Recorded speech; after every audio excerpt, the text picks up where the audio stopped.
ख्वाहिश कितनी खतरनाक चीज है, इसको मैं आपको समझाता हूं कुरान की रोशनी में। अल्लाह अज़्ज़ा व जल्ल सूरह जासिया के अंदर फरमाता है आयत नंबर 23 में, अफराइता मनी तखद इलाहहु हवा व अदल्लहु अल्लाहु अला इल्मिन व खतम अला समइही व क़ल्बिही व जअल अला बसरिही ग़िशावा फमन यहदीहि मिन बअदिल्लाह अफला तदक्करून। गौर से सुनिए, भला देखो तो हुजूर से कहा जा रहा है, अल्लाह अपने महबूब से फरमाता है सल्लल्लाहु अलैहि वसल्लम, भला देखो तो वो हो जिसने अपनी ख्वाहिश को अपना खुदा ठहरा दिया। ख्वाहिश, बहुत गौर से समझिएगा, हुजूर से रब फरमाते हैं ख्वाहिश को अपना खुदा ठहरा दिया। क्या मतलब? मतलब ये है कि ख्वाहिश की बात मानता है, खुदा की बात नहीं मानता। कहता तो है मैं खुदा का बंदा हूं, लेकिन खुदा की नहीं मानता, मानता ख्वाहिश की। इसको देखना है लड़की को आंख उठाकर, खुदा फरमाते निगाह नीची रख, नहीं मानता, ख्वाहिश की बात, ख्वाहिश को खुदा बना बना। कितनी बड़ी बात कुरान ने कही है कि उन लोगों को देखो जिन्होंने ख्वाहिश को अपना खुदा बना दिया है। यानी जो ख्वाहिश कह रही है आदमी पूरी कर रहा है। और कभी कभी तो आदमी कहता है यार मेरी ख्वाहिश नहीं है, क्या करूं, मेरी बीवी नहीं मानती। बहुत सारे ऐसे फंक्शंस होते हैं दुनिया के अंदर जिनमें आदमी को समझाया जाए तो वो बीवी पर ढकेल देता है, कभी बीवी से भी नहीं मामला बना दो, मेरी और मेरा बच्चा नहीं मानता है, ये कहते हुए नजर आते। तो कुरान का लबो लहजा देखिए, सीधा डायरेक्ट ख्वाहिश को अल्लाह से जोड़ दिया कि उसने ख्वाहिश को खुदा बना लिया है। इससे आप अंदाजा लगा सकते हैं कि ख्वाहिश को लगाम देना कितना जरूरी है।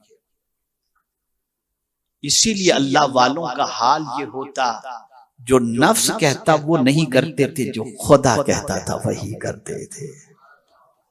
ये अल्लाह वालों की पोजीशन। इसलिए आप देखें, बड़ी मादरत के साथ हमारा बैंक बैलेंस भी काफी स्ट्रांग हो और 200-500 करोड़ के हम आसामी भी हो, तब भी डरते रहते हैं कि पता नहीं आगे क्या होगा। लेकिन अल्लाह वालों का हाल ये है कि कल उनके घर में खाने के लिए कुछ नहीं, लेकिन खुदा की कसम उनके चेहरे पर 12 बजते हुए नजर नहीं आएंगे, उनके चेहरे पर इत्मीनान नजर आएगा, क्योंकि वो ये जानते हैं जिस खुदा ने पैदा किया है उसने रोजी का जिम्मा भी लिया है। मुझे बड़ी प्यारी बात गौसे पाक की याद आ रही है, समाअत फरमाए। ये बहुत बहुत बड़े मसले को हल फरमाया है गौसे पाक। सैयदना गौसे पाक रज़ी अल्लाह तआला अन्हु इरशाद फरमाते हैं, ऐ रोजी के लिए दर दर भटकने वाले, ऐ रोजी के लिए दर दर भटकने वाले, तू जितना रोजी को तलाश नहीं करता, रोजी उससे ज्यादा तुझे तलाश करता।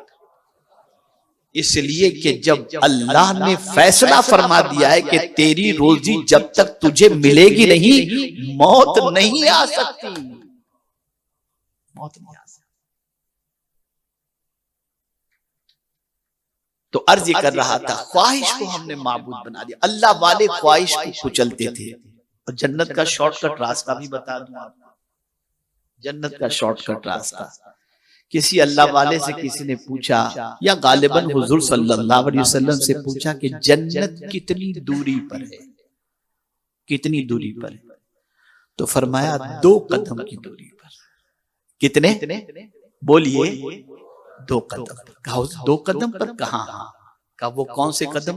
कहा पहला कदम ख्वाहिश पर रख और दूसरा कदम जन्नत में रख दे। या तेरी ख्वाहिश को यानी कुचल दे, तेरी ख्वाहिश को पैर रख दे उसके ऊपर के तेरी बात नहीं मानूंगा, खुदा की बात मानूंगा, सीधा जन्नत में चला जाना। ये आज जितनी आवारगी हो रही है सब ख्वाहिश, और ख्वाहिश को इनकरेज किया जाता है, अरमान पैदा कराए जाते हैं। ये जितना भी एड और पब्लिसिटी और ये सारी चीजें, ये ख्वाहिश पैदा की जाती है और हम उसी को देखते हैं। फला कैसा, फला के यहाँ कैसा, उसके यहाँ शादी हुई तो प्री वेडिंग में कैसा, उसके यहाँ कैसा, उसके यहाँ कैसा, चले उसकी तरफ।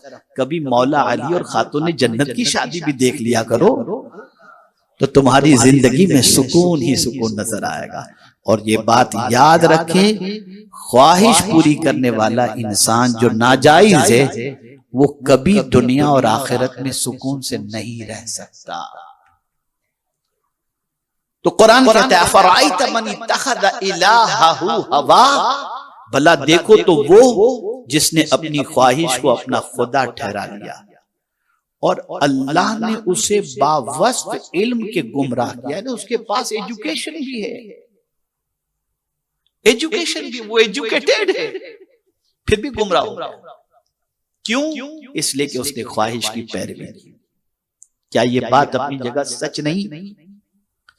मेडिकल फील्ड के लोग, वो लोग जो दीनदार नहीं है और दुनियादार हैं, मैं ऐसे बहुत सारे डॉक्टरों के हवाले से जानता हूं कि जो लेडीज पेशेंट के साथ किस किस तरीके से सुलूक करते हैं। वजह क्या है? ख्वाहिश। तो इल्म के बावजूद भी गुमराह हो गए, एजुकेशन के बावजूद भी गुमराह हो गए। और कुरान कहता है उसके कान और दिल पर मोहर लगा दी और उसकी आंखों पर पर्दा डाला। याद रखिएगा, ख्वाहिश इतनी खतरनाक चीज है कि उसकी वजह से आंखों पे पर्दा आ जाता है, कुछ दिखाई नहीं देता, कुछ सुझाई नहीं देता। और फिर आगे रब्बे कदीर ने फरमाया तो अल्लाह के बाद उसे कौन राह दिखाए? तो क्या तुम ध्यान नहीं करते? कौन है जो अल्लाह के अलावा उसको राह दिखा सके? इसीलिए हर रकात के अंदर हम पढ़ते हैं इहदिनस सिरातल मुस्तकीम, हमको सीधे रास्ते पर चला। मेरे प्यारे आका सल्लल्लाहु तआला अलैहि वसल्लम के प्यारे दीवानों, अब जो लोग ख्वाहिश की पैरवी करते हैं दुनिया और आखिरत में उनके लिए बहुत नुकसान है। जो ख्वाहिश की पैरवी करते हैं उनके लिए दुनिया में भी और आखिरत में बहुत नुकसान है। इसलिए कि कुरान मुकद्दस में अल्लाह अज़्ज़ा व जल्ल ने इसके बारे में फरमाया। लेकिन मैं सिर्फ 2-4 हदीसें ख्वाहिश की पैरवी की मजम्मत में आपको बता दूं, ताकि जब हमारे सामने ख्वाहिश आए, यानी हमारी ख्वाहिश और रब की तमन्ना, तो अपनी ख्वाहिश को रब की तमन्ना पे कुर्बान कर दें।